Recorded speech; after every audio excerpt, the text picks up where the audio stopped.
La voyance est-elle un phénomène paranormal réel?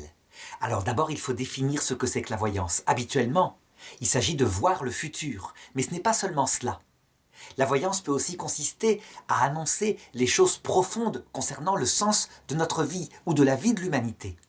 Dans ce cas-là, on l'appelle souvent la prophétie. Mais elle a une autre origine, à savoir Dieu.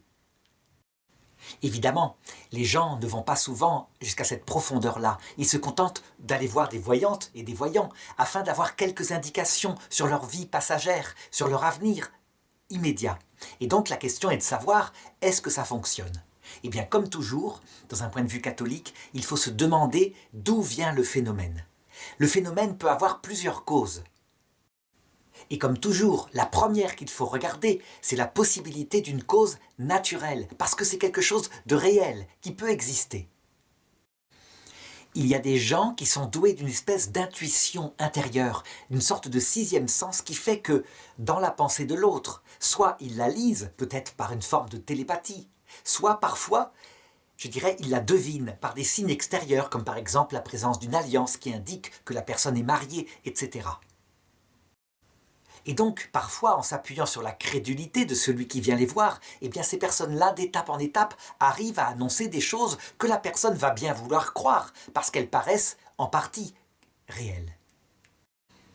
Évidemment, le phénomène est tout à fait différent quand il y a des annonces précises, circonstancielles, soit des choses du passé, soit des choses du futur qui vont se réaliser. Et dans ce cas-là, il faut chercher une cause autre que naturelle.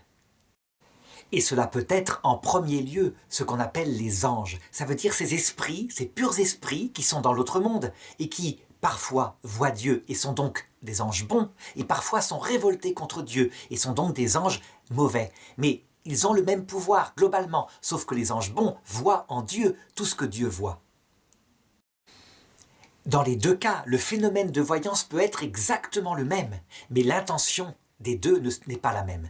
L'intention des démons, c'est évidemment de nous éloigner du Dieu, de l'amour et de l'humilité. L'intention des bons anges, c'est au contraire de nous en rapprocher. Donc on peut dire que quelquefois, pour discerner l'origine d'un phénomène comme celui-là, il faut en voir les fruits, et que ce n'est pas facile. Du coup, ça implique à la base une méfiance, une prudence. Donc une petite histoire pour illustrer à quel point on peut se faire piéger. Il s'agit d'un moine, un ancien moine du Barou. Il me racontait qu'à un moment donné, une femme vient le voir et lui dit « Vous avez un don de médium extraordinaire. Faites-le, utilisez-le, vous pourrez faire le bien. » Et lui se met à le faire, et avec un support de cartes, les cartes ne servant que de concentration, me disait-il, il avait des flashs intérieurs, des flashs de situations qu'il devait interpréter.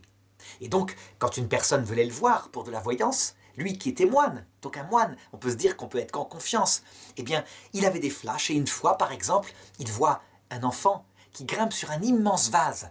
Et il voit que cet enfant est écrasé. Il le dit aux parents, il dit « Avez-vous des immenses vases chez vous ?» Les parents en avaient.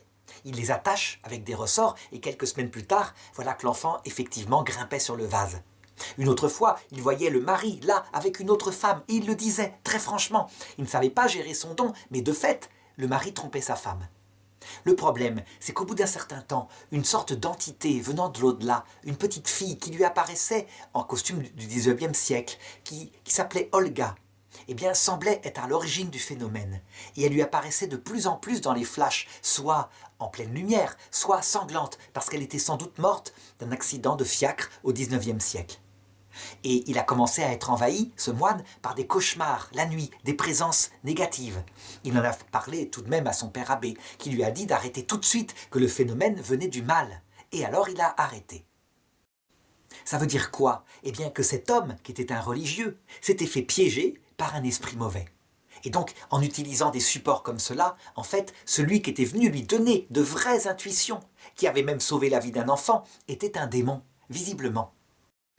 Je pense que, a priori, lorsqu'il y a des pratiques magiques comme ça avec des instruments, lorsqu'il s'agit d'annoncer des avenirs contingents, des avenirs immédiats, qu'il n'y a pas de but surnaturel, on peut dire avec, je dirais, une très grande certitude qu'on a affaire à des esprits mauvais. Ils montrent de la magnificence, de vraies trouvailles, et en fait, ils ne visent que séduire pour éloigner de Dieu. Je voudrais montrer la différence avec, par exemple, Marthe Robin, qui n'est pas voyante, qui ne se revendique pas comme telle, qui est une future bienheureuse et sans doute canonisée, mais qui avait des phénomènes analogues. Donc un jour, elle reçoit un couple de mes amis qui viennent la trouver parce que il voudrait bien se marier, mais le garçon est divorcé, il a été abandonné par sa femme. Marthe Robin, à Châteauneuf-de-Galor, leur dit d'abord le sens profond et spirituel. Je ne peux pas vous dire de le faire. Si vous le faites, vous ne pourrez plus communier à l'église, mais vous aurez la prière. On voit tout un conseil spirituel de très grande profondeur, avec évidemment leur liberté qui doit s'exercer. Et ensuite, elle se met à leur parler de la pluie, du beau temps, des récoltes, de ce qui s'était mal passé. Et eux, retournés dans leur voiture, ils notent tout sur un papier. Et ils se rendront compte, peut-être 20 ans plus tard, qu'en fait, elle leur avait raconté leur vie future, avec tous les événements, les bonheurs et les malheurs, les joies, les accidents. Elle avait été donc, comme cela, très simplement, voyante. Elle leur avait annoncé quelque chose. Mais on voit la grande différence avec le cas précédent. Marthe Robin les entraîne vers Dieu, ce Dieu d'humilité et d'amour, et le phénomène du futur n'est que à titre accessoire, parce que peut-être ils en auront besoin. La conséquence de cela, c'est qu'on voit bien une fois de plus comment il faut être prudent. Aller voir une voyante comme ça pour avoir son avenir, eh bien il ne faut pas le faire, je pense. Par contre, aller voir une personne qui est avec Dieu, qui ne se fait pas du tout payer, ce serait impossible évidemment que Marthe Robin se fasse payer, et parce qu'elle va parler de Dieu, et qu'à l'occasion, comme le Padre Pio, elle donne certaines indications sur la vie, là, tout à fait, c'est une chose qu'il faut faire, qu'on peut faire. Comment discerner?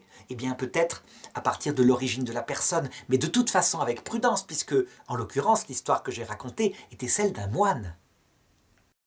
Et ce moine s'était fait piéger, malgré toute sa bonne volonté, par un démon.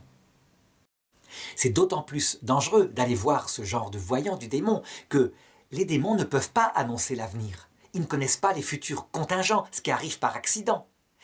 Les anges, bon, le savent, eux, puisqu'ils voient tout en Dieu. Mais les démons, eux, ils peuvent provoquer ce qu'ils annoncent, ne serait-ce que pour se faire mousser et qu'après on vienne les consulter de nouveau. Donc ça n'est que plus dangereux, évidemment.